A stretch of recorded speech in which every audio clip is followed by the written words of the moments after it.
Okay, so now we know what is constructor, right? But what about this? I mean, can I pass the values here?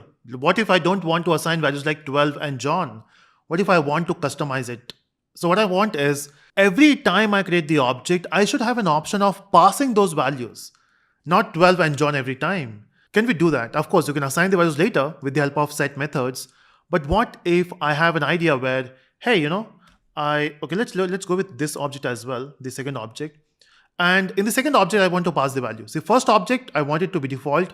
The second object, I want the age to be, let's say, 18, and the name should be, let's say, Navin.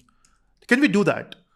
If you can see, this line is giving you error. It says, hey, you don't have a constructor which accepts two values. So those two values of type integer and string, you don't have it.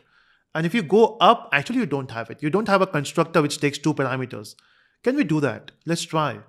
So I will say public human, and I want this human to take two parameters. So I will say int a, comma, string name, and then here I can just come back and I can say age is equal to a. So not the default value which I want to assign here. I want to assign the value which is sent by the main method. So if you can see, we are passing 18 and Navin here, right? So I can just go back here and age is equal to a, name is equal to n.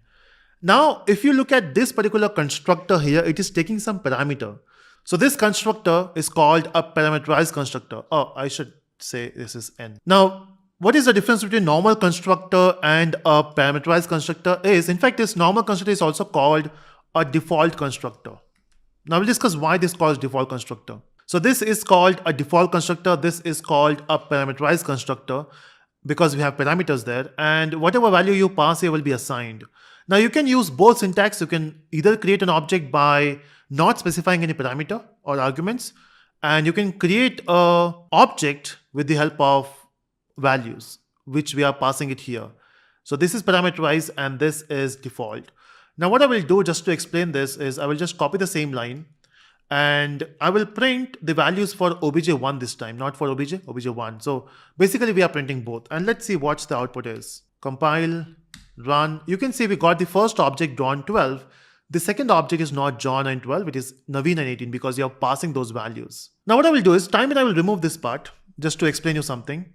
See, when I mentioned that every time, let me just comment this section as well. See, every time you create the object, it will call the constructor, right?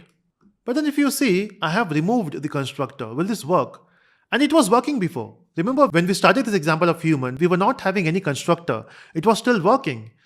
At this point, your Java will say, hey, don't worry. If you don't mention constructor there, I will create a constructor for you. And that's why we say that's a default constructor. So behind the scene, you will get this constructor here, which is public human. This is what you will get, even if you don't mention. Okay. The only thing is it will be default. It will be blank if you don't mention. But if you want to do something, of course, you have to mention that explicitly. And we can use the same code, or I can actually ask my IDE to give me the code. So you can simply go to source and action, and you can say, hey, I want to create a constructor.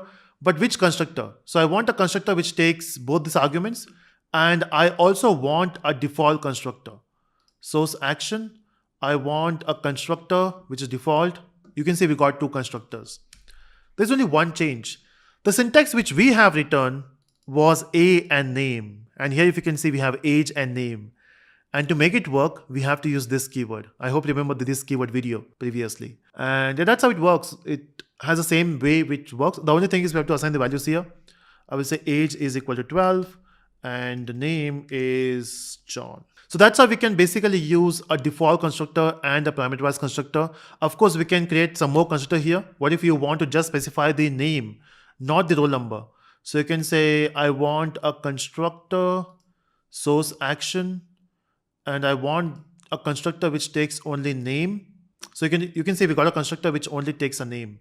Now what happens to this type of objects? Example, if I create an object here, let's say the second object, and this time I'm not passing two values.